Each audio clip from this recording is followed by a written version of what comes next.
All right, in this video, I'm gonna share with you some things you can be doing to finish the year strong and have a super successful Q4. What's up, everybody? I'm Mike Claudio, owner of WinRate Consulting and host of the Big Stud podcast. Please subscribe.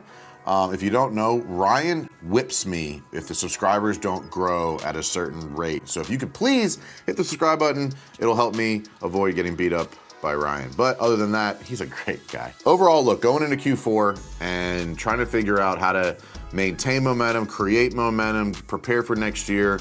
You as the visionary, you as the CEO need to be planning on next year, but you as a leader need to make sure that your team is focused on the remainder of the year. Because it's gonna be easy to get distracted, especially if you're in a seasonal market, like if you're a roofer in Wisconsin right now, like Q4 is probably a little hard for you from a doing the work perspective, but helping your team understand the need to stay focused through Q4. So first and foremost, you gotta set some initiatives. You gotta decide, what do we want to accomplish in this quarter? That could be relationships being built, programs being installed, CRMs being implemented. It could be hires, it could be fires, it could be SOPs, it could be social media strategies. Figure out what are the key initiatives that we want to execute this quarter.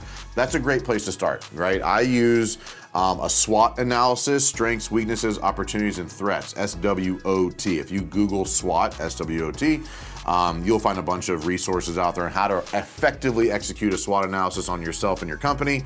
But then I typically say, what strengths do I want to capitalize on? What weaknesses do I want to improve? What opportunities do I want to take advantage of? And what threats do I want to protect myself against? Those 4 questions typically turn into 10 to 15 initiatives per quarter. We do this every quarter as a company. We do it with my employees. I do it with my wife. Honestly, as a family, we look at what we want to focus on and improve upon every quarter as well. But that turns into initiatives. So you want to have a strong quarter. This is not just Q4, but I think Q4 gets the least amount of attention because people start looking at next year. Even I am, where I'm talking about selling Champion Circle 2023. It's October, November. I'm looking at next year, but right now I have my team focus on making sure that we are helping our clients close out the year as strong as possible, keeping them focused, right? So my team has a different mission right now than I do as the leader, and that's okay. But if you start looking forward to next year and you let your employees start looking forward to next year, next year will be better, next year will be profitable, next year we'll hire, next year we'll get those clients we want. You have to understand, like, Q4 is still 25% of the year. You know, if you, let's just say, for instance, do $1 million, like this quarter should be responsible for $250,000 or more. Sometimes Q4 is a big collection month for a lot of companies because projects are getting closed out. Do not take your foot off the gas from the priorities that you have your team focused on. As the visionary, it is your job to look into next year, but making sure you're checking in every week on the initiatives that you developed as to what should we focus on. Second, I think it's really important to understand, what hires are we gonna need next year? Q4 can be a great time to interview, recruit, and onboard. Typically, it is a slower time of season for a lot of people. Sometimes it can be a really good time of year for people to look at new opportunities. Q4 can be a great time for you to start recruiting, onboarding, training, developing new positions for what you'll need for next year. Most of our clients are growing. Most of our clients are growing at speeds they did not realize. Most of our clients need more employees than they thought. And so this could be a great time to start to work on that. You do not want to wait until the spring to hire people that you need in the spring. I see this happen a lot. Oh, we'll hire them when we need them. It doesn't happen like that. Very rarely do you have a person that you reach out to tomorrow that's a perfect fit and can onboard in 60 days. I like looking at hiring ahead of the need.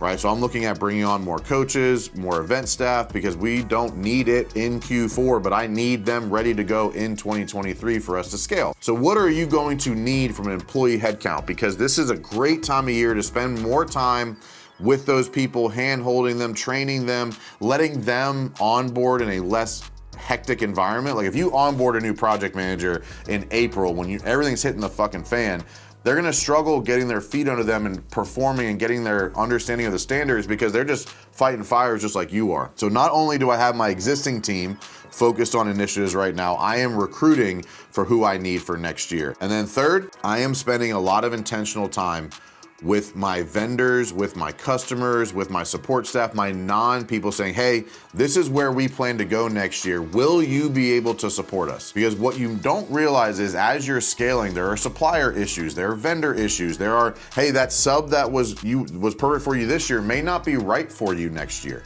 And so you as the visionary, as you building that, where are we going, what are we building, who are we gonna be next year, you have to make sure that all of your supporting staff, the non-employees, can keep up, right? I don't know what you do specifically, but there's likely a client base, a vendor base, a sub base, a supplier base, whatever, that needs to understand where you're going. I don't think enough businesses communicate proactively about where we're going and what we're gonna need. So if you're not doing that right now, Q4 is a great time to say, hey, this is what I think we're gonna need next year. Will you be able to support us at that level next year?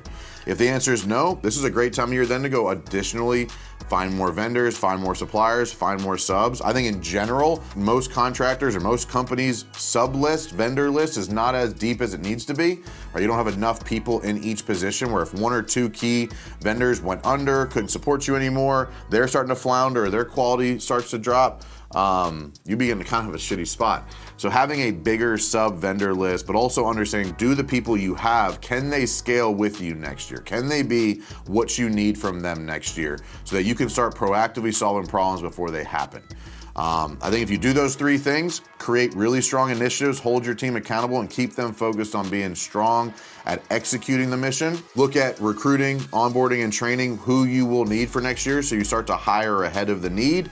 And then having a conversation with all of your vendors, subs, suppliers, whoever that might be for you about, hey, this is where I see our company growing to next year. Will you be able to support us at that level? And if not, now you're solving the problem ahead of time and you're creating some really good momentum for you to scale easier as opposed to hitting friction at every new level. Do those three things this quarter. This Q4 2022 could be the quarter that completely changes the trajectory of your life and business so that you can win fast and win often.